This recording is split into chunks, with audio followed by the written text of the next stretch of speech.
Please let me know if it is visible. Ma'am, it is visible, but yes, not on the full screen, but it is visible. Yes, yes. Thank you. Shall I start now, ma'am?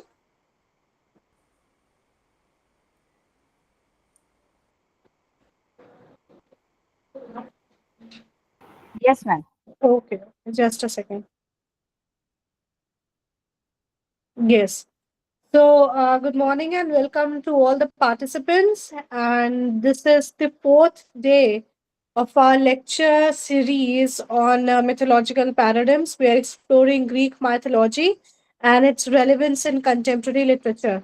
So, today we'll be dealing with tragic dimensions. Basically, we'll be dealing with Greek drama and its implication in modern theater. Can you please change the slide?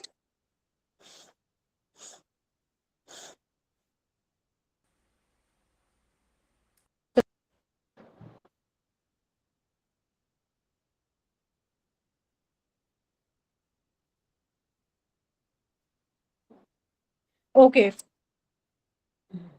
So, if we talk about this Greek tragedy, so the emergence of Greek tragedy, it took around like 5th century BCE Athens, which represents one of humanity's most profound artistic achievements.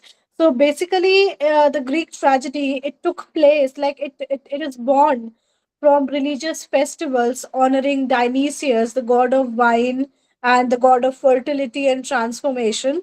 So tragedy basically evolved from ritualistic celebrations into sophisticated dramatic art that continues to influence theater today. So, if we talk about this word tragedy, so this word tragedy is derived from Greek word which is tragedoia. So, tragedoia literally means the goat song. So, it is possibly referred to the sacrifice of goats during the Dionysiac festivals or the goat skin costumes.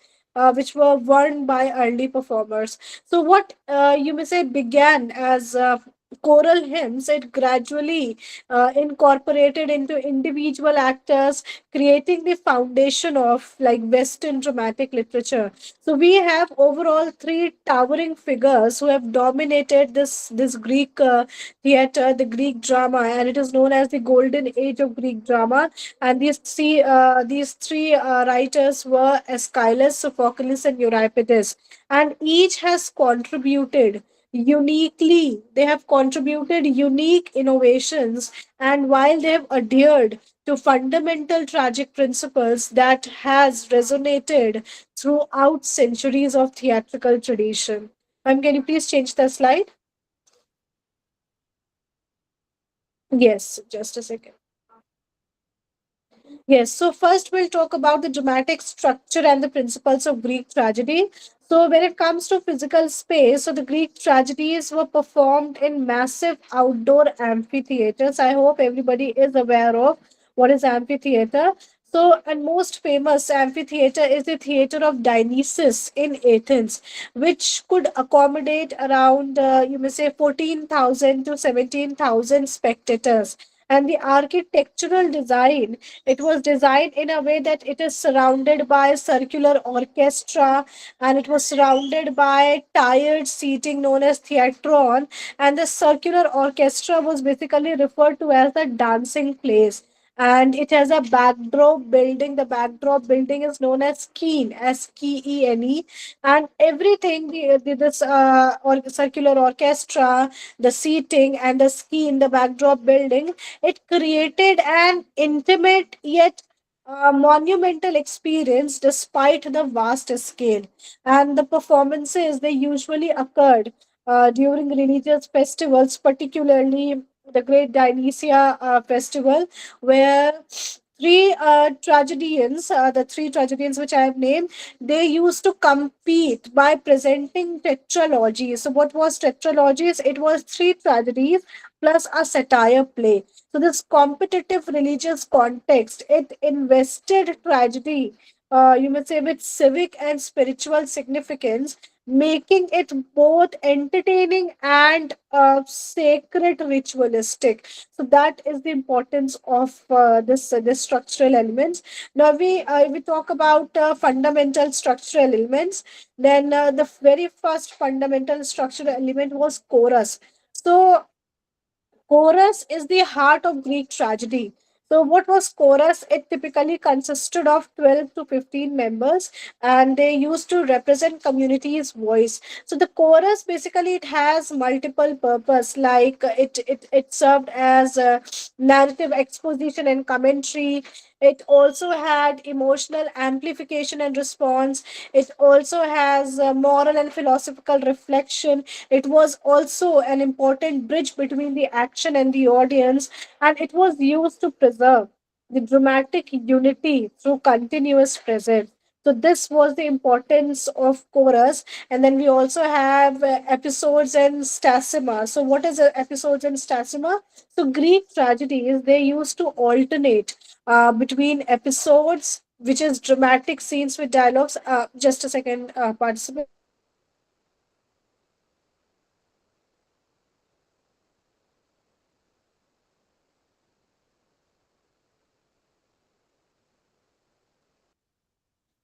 I'm sorry for the disturbance. I'm having cough and cold, so I need water in between. Okay, now I'll quickly come back to where I left, which was episodes and stasima. So, episodes is basically dramatic scenes with dialogue, and stasima is the choral odes. So, the Greek tragedy used to alternate, they used to flung between the episodes and the stasima. So, this structure it helped in creating rhythmic pacing, allowing for both, you may say, intense dramatic action and reflective contemplation. So it was very much important because this drama was supposed to be performed for the community. So there was not blind following to what is happening on stage. So audience was also made an integral but passive part of the drama, and it was required by the audience to think, to contemplate what was going on.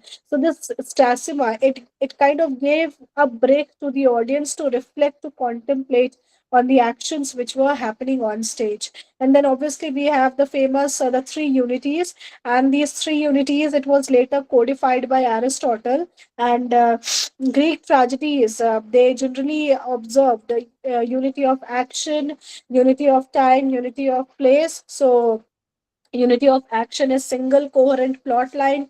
Unity of time is events occurring within 24 hours. And unity of place is single locations or even maybe closely related locations. So these are the three unities which every Greek drama observed. Then we also have character archetypes and functions. So there were some typical characters which have become evolved into archetypes. So the very important was the tragic hero.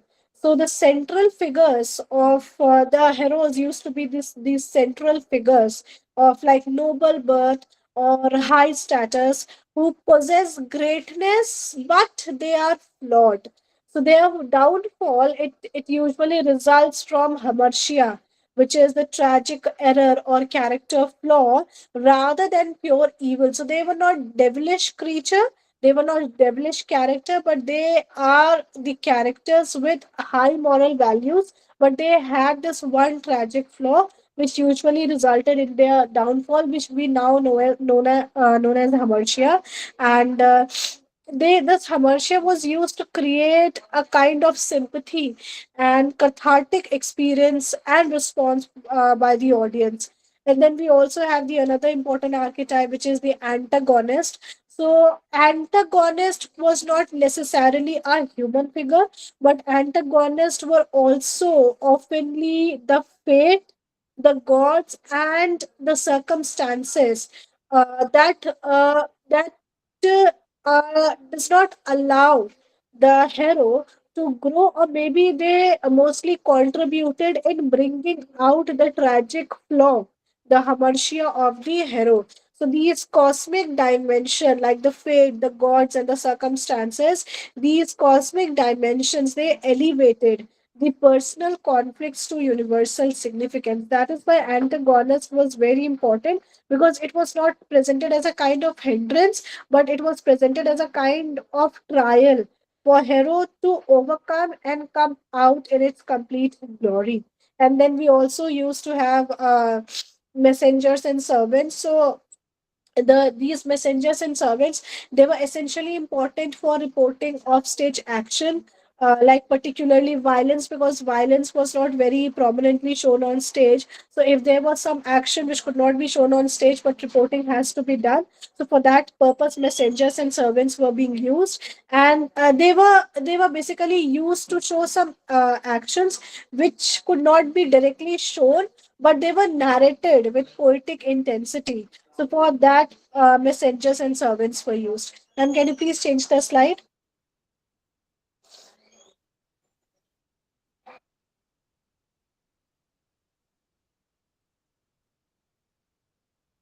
Yes.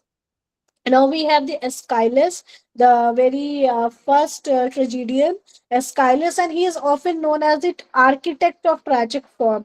So, what is the contribution of Aeschylus? Aeschylus fundamentally transformed Greek drama by introducing the second actor, which is deuteragonist. So, deuteragonist is the second actor, and this was introduced by Aeschylus. So deuteragonist, it enabled the true dialogue and dramatic conflict. See, before the invention of deuteragonist, before this innovation, performances they used to consist of primarily choral songs with single actor narration. Just a second.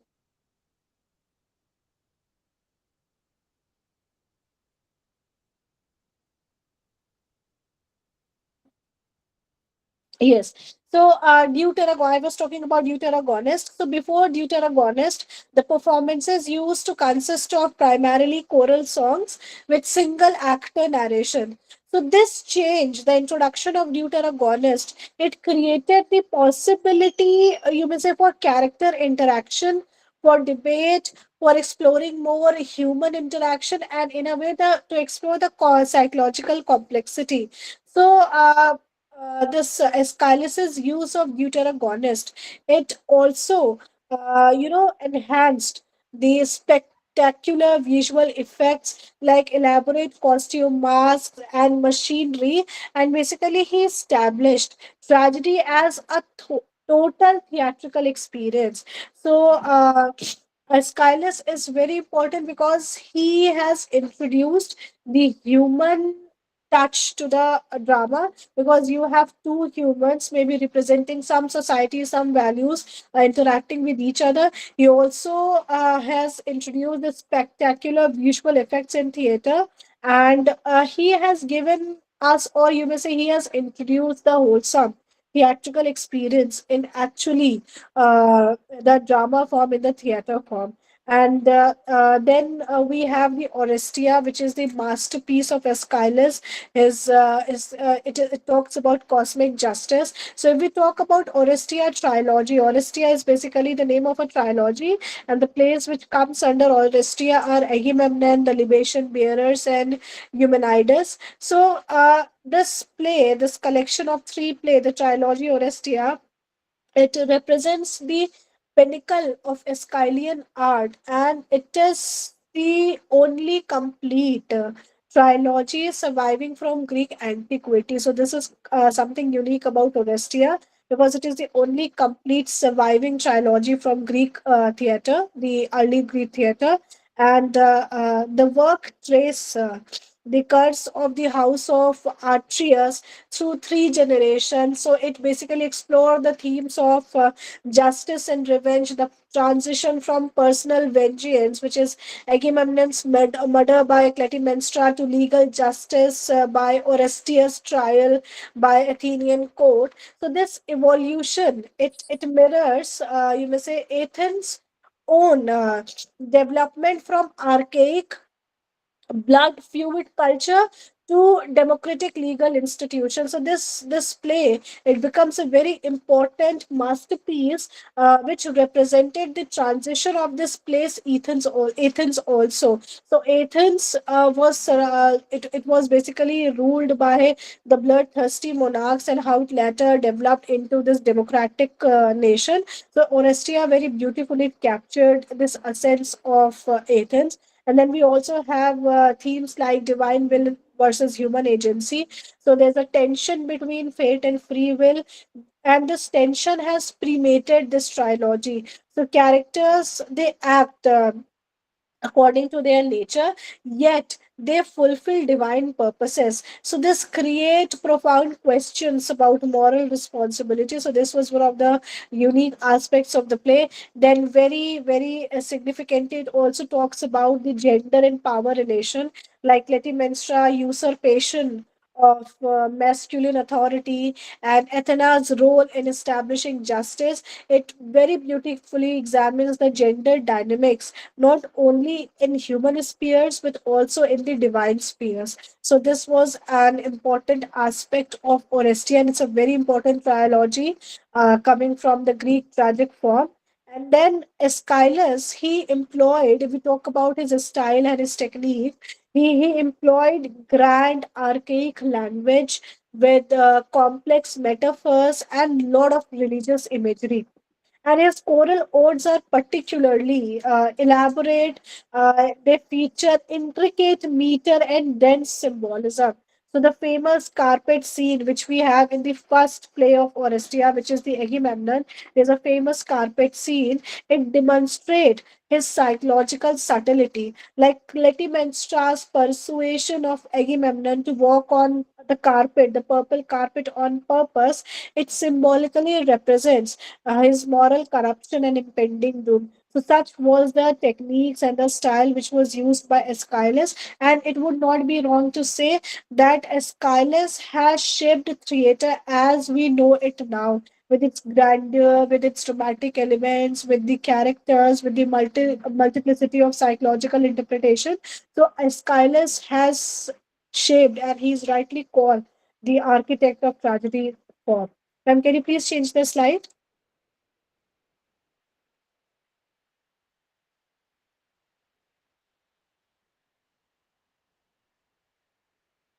Yes, so next we have Sophocles, and Sophocles is rightfully called the master of dramatic irony. Why he's called the master of dramatic irony? Very firstly, the Sophocles has introduced the concept of third actor, which is tritagonist.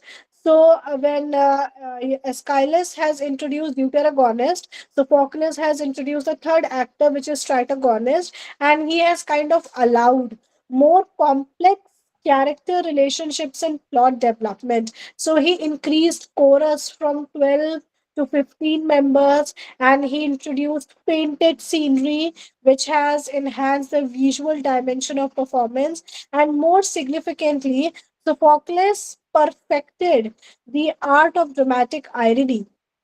So, what was this dramatic irony? There were situations where audiences know more than characters, creating tension and emotional engagement. So, his play, Sophocles' play, they demonstrated superior plot construction with every element contributing to the inevitable catastrophe. And we have very famous example of Sophocles, which is Oedipus Rex.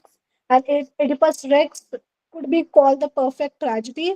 And Aristotle has basically considered Oedipus Rex as the ideal tragedy.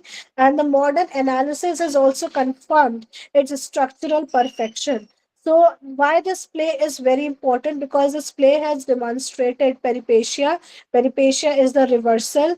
So, Oedipus' investigation to save Thebes becomes the instrument of his destruction. So each revelation follow on, it intended to prove his innocence and confirms his guilt. So this reversal was very crucial and very significant. Then we also have anagnorisis, which is the recognition. So the moment when Oedipus realizes he has fulfilled the prophecy he has so hard sought to avoid. So this recognition occurs simultaneously with the audience full understanding, creating maximum dramatic impact. So this anagnorisis, it becomes very important, because not just the characters were involved, but it has the complete cathartic experience for the audience as well. And talking about catharsis, so we have this emotional purging, which Aristotle has identified as tragedy's essential effect. So Oedipus suffering, though deserved in one sense, evokes profound pity, because his intentions and his actions were noble, and whatever he did it out of ignorance. So you can see that the three important elements, that peripecia, anagnorisis, and catharsis, they were beautifully and impactfully were introduced by and were used by Sophocles in his play Oedipus Rex. And then we also has his Theban plays and heroic isolation. So Theban plays, basically, again, it is a trilogy. It consists of three plays, which is Oedipus Rex, Oedipus at Colonus, and I guess Antigone. So this trilogy, it explores a very different aspect of heroic character. So Sophoclean heroes, they possess kind of unwavering determination, that and this determination, this unwavering determination, it becomes both their glory and their destruction. So if we talk about Antigone, so the absolute commitment to divine law or over human law, it creates tragic conflict with Creon's equally absolute commitment to state authority. So neither character can compromise without betraying their essential nature. So this is a kind of heroic isolation which was introduced by Sophocles. And even if we talk about Oedipus, so his relentless pursuit of truth, which is admirable in ruler, but it has led to devastating self-knowledge. So the very qualities that made Oedipus the savior of Thebes, those very quality ensured his downfall. So this is a kind of something interesting character complexity and dramatic irony, which was introduced by Sophocles, which could be understood within the framework of heroic isolation. That if you're a hero, if you have to achieve greatness, the isolation eventually falls. And this heroic isolation has been largely covered by the dramatists and even the writers. You can take up any work, the contemporary, the medieval, the ancient, you will find the hero, if it is great, if it is not a great character, then at last it is isolated. So this concept of heroic isolation, it was very you must say significantly developed by Sophocles, and still it has continued being used by the writers. And then we have Sophoclean worldview. So the Sophoclean worldview is very important, because Sophoclean worldview, it presents a universe where divine operates, or divine will operates through human action, but characters remain morally responsible for their choice. So you can say this is a kind of existentialist question which Sophocles has kind of initiated in his drama, that when divine operates through human, then how human actions become morally, how human can become morally responsible for their actions and their choices. So this is a kind of existentialist angst which was very beautifully introduced in the Greek drama by Sophocles, without even realizing that this could even become a theory in centuries later. But then, such kind of profound insights you can find in the Greek tragedy. And also, Sophocles' heroes, they face impossible situations regarding decisions that led to suffering, irrespective of choice. So, this tragic vision, it basically suggested that human greatness itself creates the conditions for human suffering. So this was essential Sophoclean worldview, that if you attempt to be great, suffering will eventually follow. And within this worldview, we have the most of Sophocles' play being situated and centered. Ma'am, can you please change the slide?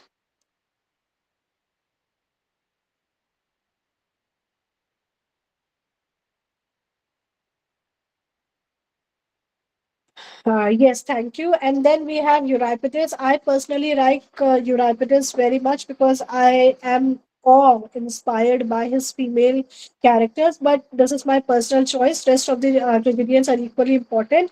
But if we talk about Euripides, we could call him the revolutionary psychologist. And this dimension of his drama with reference to female characters has made him especially favorable when I read his play.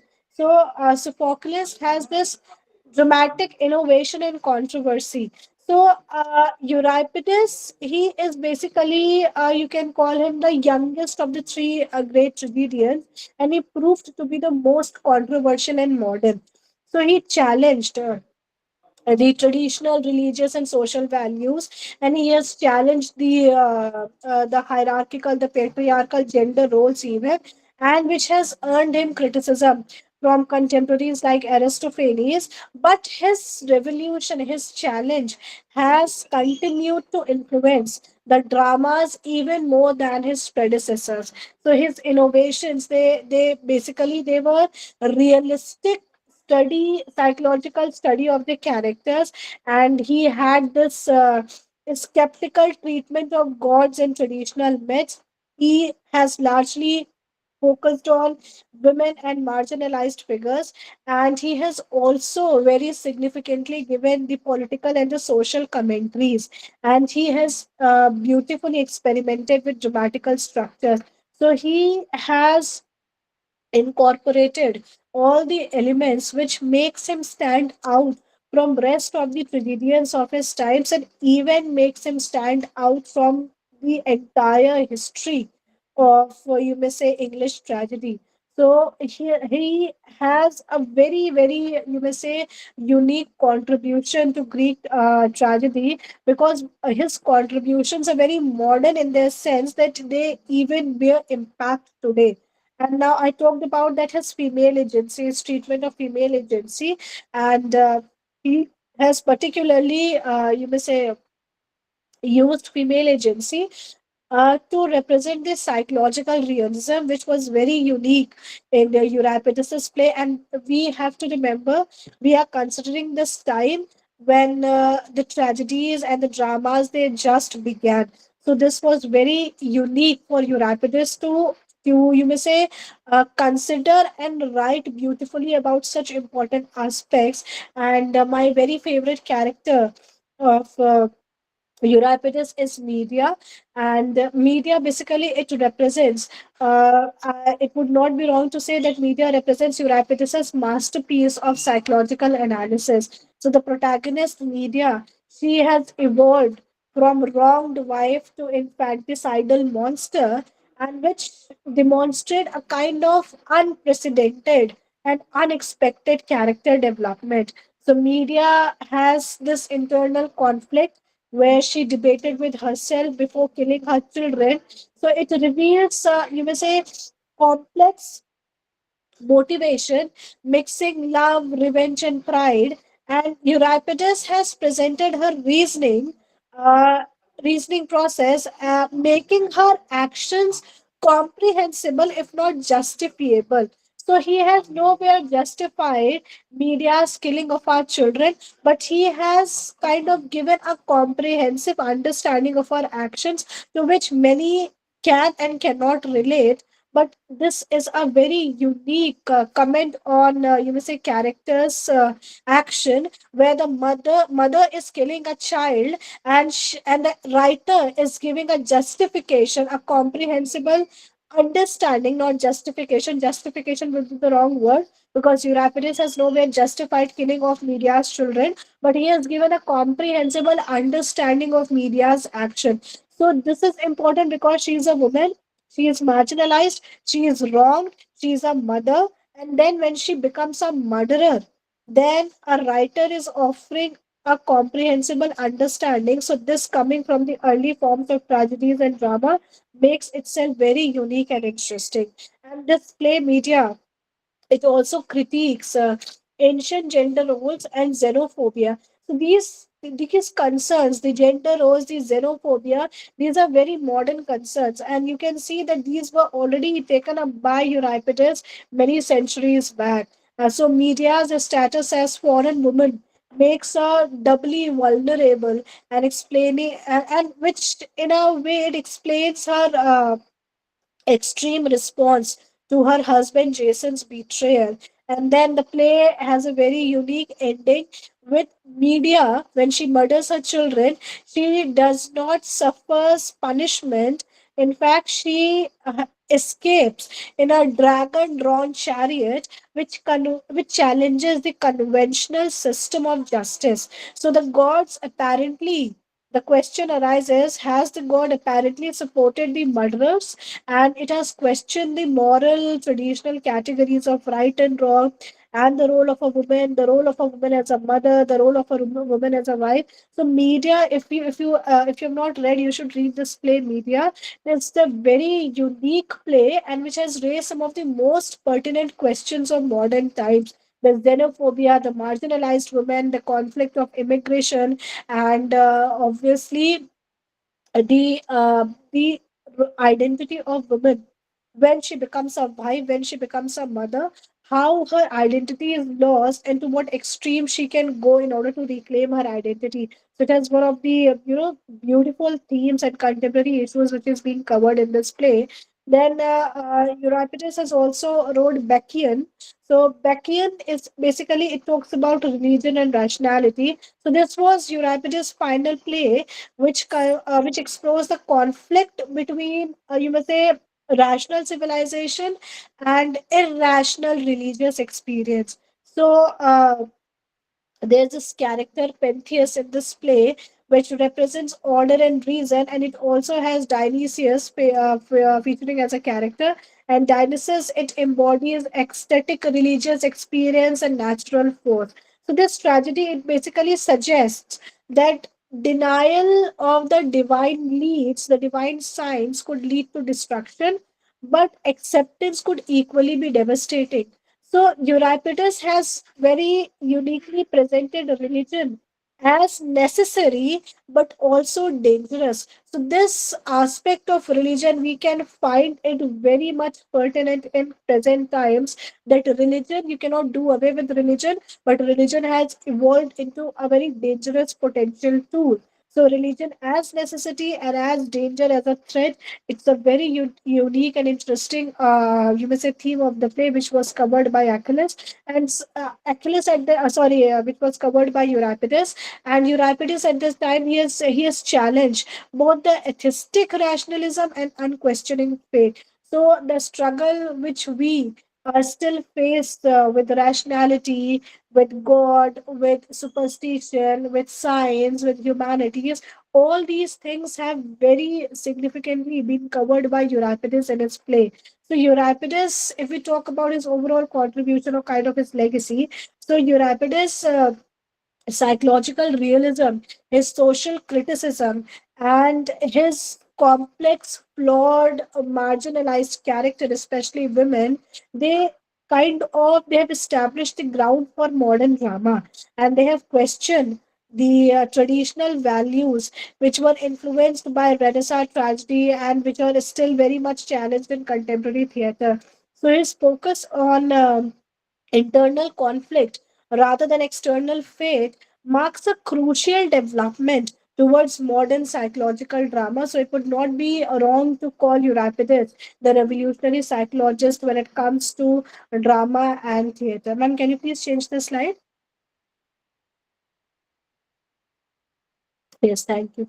So, if we talk about Aristotle, so Aristotle Poetics, which was written a century after this golden age of drama, so Aristotle has very uniquely codified the tragic principles, and these tragic principles are observed in all the three dramatists and all the three tragedians' work. So Aristotle has talked about the concept of mimesis, that tragedy imitates serious situation and representing human experiences through particular circumstances, which is again very representative of the kind of drama these tragedians used to write, because they have placed their drama on the real life characters and the communities. Then the plot structure. Aristotle has talked about the plot structure. So the ideal tragedy, it features beginning, middle, and end, with casual connections between the events, and the complex plot include reversal and recognition. All these things have been covered by the tragedians. And the character requirements: the tragic heroes should be neither completely virtuous, they should not be utterly villainous, but they should be a kind of gray intermediate figures whose misfortune results from an error rather than a vice. So this important development, again, it was codified by Aristotle. Then very important, we have the ultimate purpose of tragedy, which is catharsis. So catharsis, the purging audience of pity and fear through emotional engagement with dramatic events. So all the three tragedians, they have kind of shown the ultimate aim of drama is to invoke audience to think, to reflect, to contemplate. Something very similar to Marxist theater, because Marxist theater talks about thinking, action, and revolution. So you can see that the ancient Greek tragedians, they have kind of invoked this Marxist, you may say, a structure of drama, because the ultimate purpose for these tragedian was also to make audience think, to evaluate, to contemplate, and to act. And these very principles are reflected in Marxist theater. The good example is Bertolt Brecht, where the audience is required to think, to act, and to reward. So we can see that overall these principles, which were codified by Aristotle and heavily influenced and inspired by from the tragedians, they have, you may say, founded, and they have shaped dramatic theory for over 2 millennia. And they have shaped neoclassical French tragedy. They have shaped Shakespearean drama. They have even shaped modern theatrical forms. So their legacy and their contribution is everlasting. So no drama, no theater could have been what it is without the structure, without the themes provided by the golden tragedians, the three golden tragedians we have. Ma'am, can you please change the slide? Yes. So, if we talk about the adaptations and the relevance of the tragedians, so we have direct 20th century adaptations. So, we have play by Eugene O'Neill, Morning Becomes Electra, and which transplants the Orestia to post Civil War America.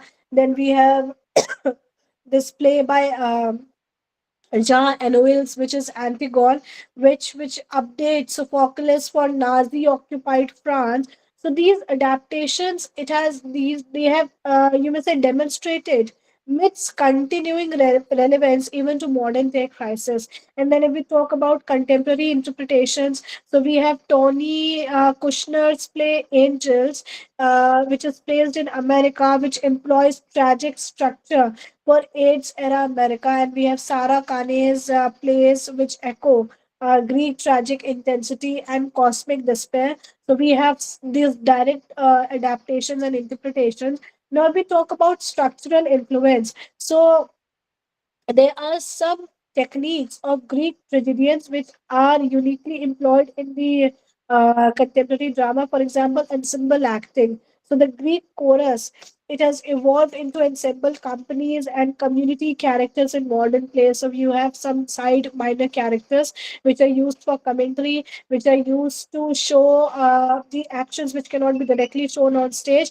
So the chorus is has evolved into ensemble acting in modern plays. Then, very directly, we have the use of dramatic irony, the sophisticated audience knowledge, and the character ignorance. It has become one of the central dramatic techniques in modern drama. Then, obviously, the cathartic structure, the emotional journey from stability through crisis to a resolution, it has shaped most of the serious drama. So, these are the very basic elements which were there in the Greek tragedy, and they are very much still in continuation and used in the modern contemporary theatre.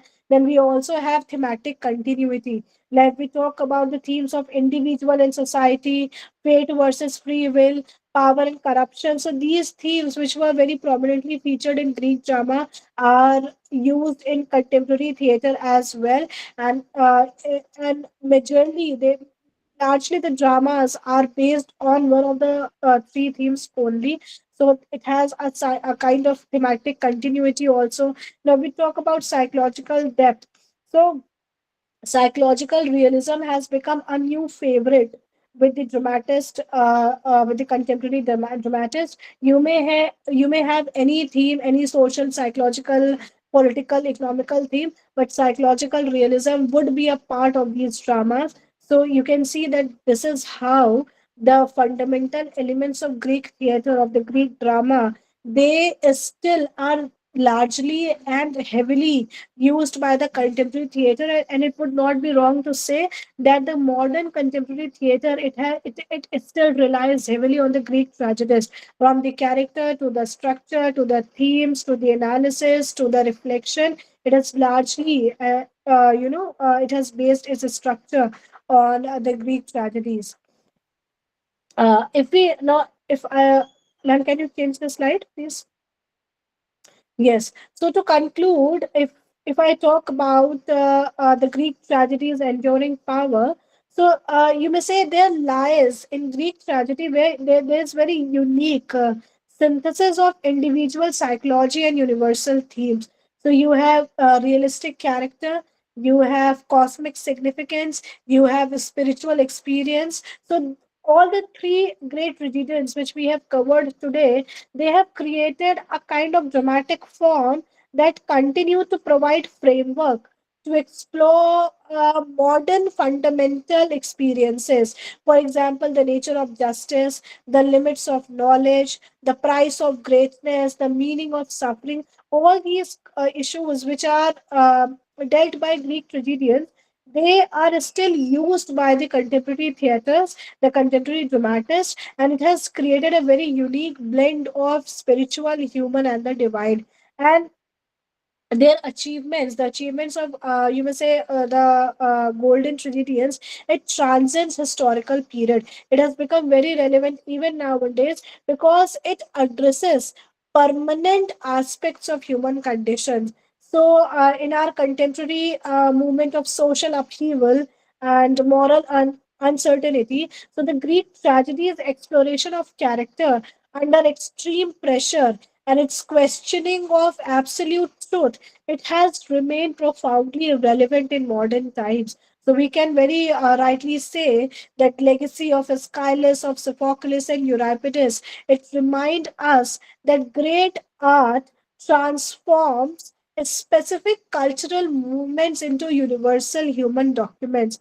And that is what has ensured these voices of 2,500 years ago to continue to speak with startling immediacy to contemporary audience. And with this, I end my lecture. If you have any questions, you can please either type it in the chat box or ask me directly.